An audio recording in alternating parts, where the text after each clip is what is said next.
Hi friends, నమస్తే అండి. నేను మీ నవ్య. ఈరోజు నేను ఒక ఇన్ఫర్మేషన్ మీతో షేర్ చేసుకుందామని ఇలా వచ్చాను. అదేంటంటే మన ఛానల్ నేమ్ చేంజ్ చేశానండి.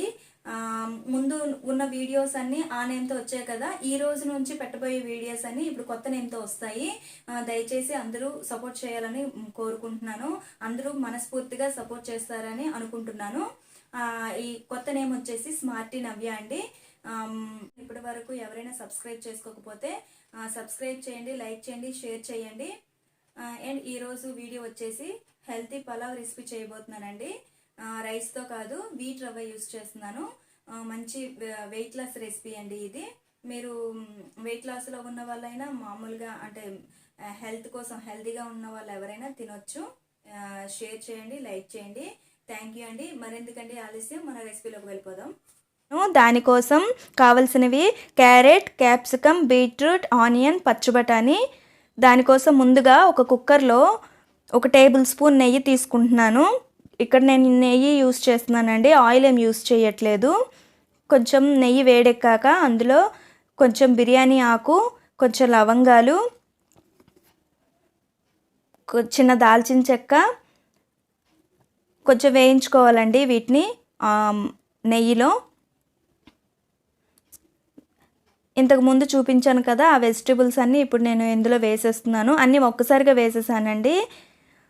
అల్లం వెల్లుల్లి పేస్ట్ కొంచెం, వీటన్నింటినీ బాగా కలుపుకోవాలి. కొంచెం అంటే ఒక్కసారిగా వేసేసాం కదా, అన్నింటినీ కొంచెం పచ్చివాసన పోయేంత వరకు కొంచెం అలా వేయించుకుంటున్నాను. నేను ఇక్కడ వీట్ రవ్వ యూస్ చేస్తున్నానండి, అదే గోధుమ రవ్వ యూస్ చేస్తున్నాను. రైస్ యూస్ చేయట్లేదు. మనం వెయిట్ లాస్ అవ్వాలంటే కార్బోహైడ్రేట్స్ బాగా తగ్గించాలండి. రైస్లో కార్బోహైడ్రేట్స్ బాగా ఉంటాయి కదా, వైట్ రైస్ అంత మంచిది కూడా కాదు హెల్త్కి వెయిట్ లాస్ అవ్వాలనుకుంటే. అందుకని ఇక్కడ నేను రవ్వ యూస్ చేస్తున్నాను. చాలా టేస్టీగా ఉంటుందండి.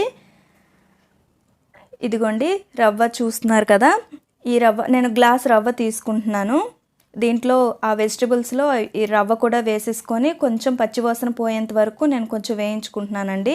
నేను ఆల్రెడీ సోయా చంక్స్ని హాట్ వాటర్లో కొంచెం సాల్ట్ వేసి బాయిల్ చేసి పెట్టుకున్నానండి, అది కూడా వేస్తున్నాను. ఆల్రెడీ ఇవి బాయిల్ అయిపోయాయి కాబట్టి నేను రవ్వ వేసుకుంటున్నాను. మీరు కావాలంటే మీకు నచ్చిన విధంగా ముందైనా వేసుకోవచ్చు, నో ప్రాబ్లం. అన్నీ బాగా మిక్స్ చేసుకున్న తర్వాత నేను ఫస్ట్లో చిల్లీ వేయలేదండి, ఇప్పుడు వేస్తున్నాను. కుక్కర్లోనే మనం పెట్టేస్తున్నాం కాబట్టి అంత కారం అంతా మంచిగానే పెట్టేస్తుంది, అంతా రవ్వకి వాటికి వెజిటబుల్స్కి. హాట్ వాటర్ తీసుకున్నానండి. నేను ఆల్రెడీ మరిగించి పెట్టుకున్నాను. హాట్ వాటర్ తీసుకుంటున్నాను, నేను చల్లని నీళ్ళు వేయట్లేదు ఇక్కడ, అలా అయితే తొందరగా ఉడికిపోతుంది.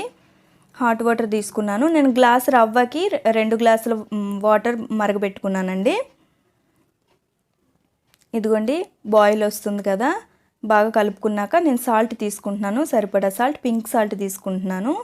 మీ చాయిస్ అండి, మీ దగ్గర ఏది అవైలబుల్ ఉంటే అది తీసుకోండి. ఇది వెయిట్ లాస్కి బాగా యూస్ అవుతుందండి. కొంచెం గరం మసాలా తీసుకుంటున్నాను. పులావ్ అన్నాను కదా, పులావ్ అంటే ఫ్లేవర్ రావడానికి నేను గరం మసాలా తీసుకుంటున్నాను. మంచిగా అన్నింటినీ మిక్స్ చేసుకొని,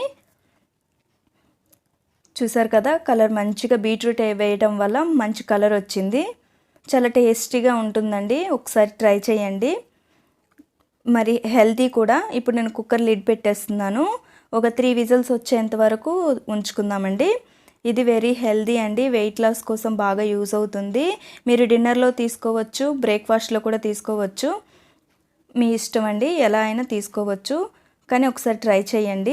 చూసారు కదా 3 విజిల్స్ వచ్చాయి. అంత చాలా నీట్గా అన్నింటికి బాగా ఉడికిపోయి విడివిడిగా ఎంత నీట్గా వచ్చిందో చూడండి. చూసారు కదా, చాలా బాగుంటుందండి రెసిపీ.